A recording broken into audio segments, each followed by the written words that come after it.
안녕하세요. 바른부동산 안재호 소장입니다. 다사다난했던 2024년도 저물어가고 있습니다. 경기 불황에 정치권의 혼란으로 우리 모두가 유난히 힘든 한 해였습니다. 내년 을사년에는 국민이 정치권을 걱정하지 않고 정치권이 국민을 진심으로 걱정하는 한 해가 되기를 기대해 봅니다. 오늘은 토지 빠르게 잘 파는 방법에 대해서 알아보겠습니다. 고도 성장과 인구의 지속적 팽창으로 토지의 수요가 어느 지역이든 상승하던 시대는 지나가고 모든 땅이 가격이 오르는 시대는 이미 지난 것 같고요. 급격히 가격이 오르는 땅은 따로 있다겠습니다. 중개 현장에서 보면 안타까울 때가 종종 있는데요. 기획부동산에서 쓸 수도 없는 땅을 그것도 지분을 매수하여 팔아달라고 하는 분들이 있습니다. 특히 임야인데요. 위치로보나 용도지역, 도로 등 개발이 불가한 땅은 이제 팔기가 매우 어렵습니다. 특히 지분으로 산 경우에는 더욱 어려워지고요. 사실상 사기가 아니면 못 파는 땅입니다. 그것을 알면서 중개하는 중개사는 없을 것이고요. 그전에는 개발을 못한다면 묘지라도 수요가 있을 때가 있었는데요. 요즘은 있던 묘지도 없애는 추세인 것입니다. 이제는 인구가 팽창하는 도시로의 투자가 중요하고요. 그 중에서도 지역에 따라 다르고요. 개별 입지에 따라 투자 가치가 있을 수도 있고요. 그렇지 않을 수도 있습니다. 토지를 잘 팔기 위해서는 첫 번째로 좋은 땅을 사야 합니다. 종종 말씀드리지만 좋은 땅을 사는 것이 가장 중요하겠고요. 가격은 후차적인 이야기입니다.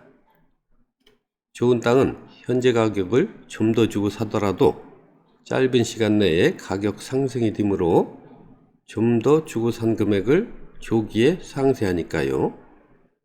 가격 흥정 때문에 좋은 기회를 놓치지 않아야 한다는 것입니다. 좋은 땅은 가격 상승도 빠르지만 매각도 쉬워집니다. 그것을 누가 모르냐고 반문하시는 분이 있겠는데요. 그래서 노력하시라는 것입니다. 공부도 열심히 하시고 시간과 경비를 들여 임장도 하시고 토지 전문 부동산에 방문하시는 노력이 반드시 필요합니다. 두 번째는 전속계약을 하라는 것입니다. 전속계약은 우리나라에서는 잘 모르는 분들이 많은데요. 미국, 유럽 등 대부분의 나라에서는 당연시하는 보편적인 제도입니다. 매도인과 중개인이 서면으로 계약을 하는 것입니다. 어떤 부동산을 얼마에 언제까지 전속으로 팔아보라는 계약이고요. 그때까지 못 팔면 전속계약은 해지되는 것이고요. 계약기간 내에 중개인이 매수인을 찾아내면 중개는 이루어지는 것인데요. 전속계약을 하게 되면 계약기간 내에는 타부동산에 매각 의뢰할 수 없는 것이고요. 전속중개를 하게 되면 중개인은 마음 놓고 광고비 지출이나 노력을 할 수 있으므로 중개가 빨라지는 것입니다. 또 다른 장점으로는 매도인 입장에서는 좀 더 빠른 중개와 최고가로 매각할 수 있는 제도가 전속 중개계약입니다. 매도인이 빠르게 팔기 위해 여러 부동산에 매각 의뢰를 하게 되면 중개 의뢰받은 부동산에서는 인터넷 등 광고를 하게 되는데요. 위치 표시가 되어 매수인이 어떤 부동산이 어떤 중개사무소에 매물로 나와 있다는 것을 알게 되므로 매수인은 중개인 여러 명에게 싸게 사기 위한 경쟁을 시킬 수 있고요. 중개인은 여러 부동산에 매물로 나와 있으니 가격 깎기 경쟁을 하게 되는 것입니다. 중개인이 전속계약을 했다면 최고가로 매물을 내놓다가 안 팔리면 점점 낮추게 되겠고요. 어떤 가격 시점에서 매수인이 나타나게 됩니다. 그 가격이 그 부동산의 최고가인 것입니다. 반면 매수인 입장에서는 여러 부동산에 매수 의뢰를 하는 것이 좋을 수도 있겠고요. 그렇지 않을 수도 있는데요. 예를 들어 매수인이 매수 전속 계약을 어떤 중개사무소에 어떤 부동산을 언제까지 사달라고 전속 계약을 한다면 중개인은 좀 더 신중하게 안정적으로 매수 의뢰인에게 걸맞는 부동산을 찾아낼 수 있는 것입니다. 세 번째로 중개 보수 문제인데요. 돈 이야기는 좀처럼 안 하는데요. 우리나라 중개 보수가 OECD 국가 중에서 가장 월등히 낮은 유효율입니다. 중개 보수 외에 광고료, 현장 안내료, 매도, 매수 컨설팅 비용 등은 별도로 지불 가능합니다. 그 비용으로 얼마를 주겠다면 그 비용 이상으로 도움이 되는 것이 현실입니다.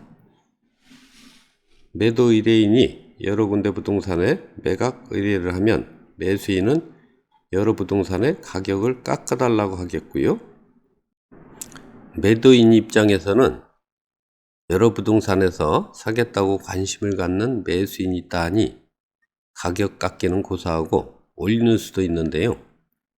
이런 경우 매수인은 한 명이므로 갑자기 매수인이 모두 사라져버리는 것입니다. 그리고 전속계약을 할 때에는 좀 더 유능하고 매물이 많은 부동산 중개사무소에 의뢰하는 것이 좋을 듯 합니다. 네 번째는 분할 매각으로 좀 더 매수인 폭을 넓게 할 수 있겠고요. 이는 양도세 절감 효과도 노려볼 만합니다. 다섯 번째는 깨끗이 단장시켜라입니다. 토지라면 성토나 절토도 좋겠고요. 잡목이 우거진 상태보다는 깨끗하게 정리되어 농사를 짓고 있다면 더욱 좋아 보입니다. 이번에는 부동산 상식 한마디 드리겠습니다. 점차로 로봇이 사람 일을 대신해 주는 바람에 사람들은 관광, 휴양, 취미생활 등 여가를 좀 더 즐길 수 있는 시간이 많아지고 있습니다. 요즘 관광농원 사업에 관심들이 많은데요. 농림지역 등 용도지역은 완화 적용받고요. 관광농원에서는 영농체험시설이 2000제곱미터 약 600평 이상 설치되어 있어야 합니다. 영농체험시설이란 밭으로 사용도 좋고요. 버섯재배사나 과수원 등도 좋을 듯 합니다. 관광농원 안에서는 용도지역과 관계없이 지역 특산물 판매시설이나 체육시설, 휴양시설, 숙박시설, 음식점 등을 할 수 있습니다. 관광농원 전체 면적의 20% 이상은 영농체험시설로 하여야 한다는 것이고요. 또한 관광농원의 최대 면적의 10만 제곱미터 약 3만 250평까지는 가능하고요.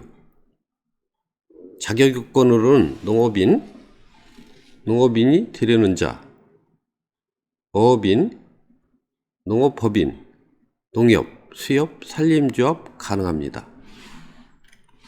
또한 국토위계획 및 이용에 관한 법률에서 농림지역 중 산지관리법상 보전산지 중 공익용 산지는 행의 제한이 매우 엄격한데요. 그에 맞는 시설 즉 농림어업인이 자기 소유 산지에서 직접 농림어업을 경영하면서 실제로 거주하기 위하여 신축하는 주택 및 부대시설은 660제곱미터 약 200평 규모는 가능하다는 것이고요. 임산물 생산, 가공, 집합, 판매시설 가능하고요. 수목장림, 사찰의 신축, 종교시설의 증개축 가능합니다. 어떤 제한이 많더라도 그에 맞는 것을 찾아내야 할 것이고요. 산림청에 매수 청구하시는 방법도 생각해 봄직합니다. 이것으로 이번 시간은 마치겠습니다. 구독, 좋아요, 알람 설정 부탁드립니다. 감사합니다.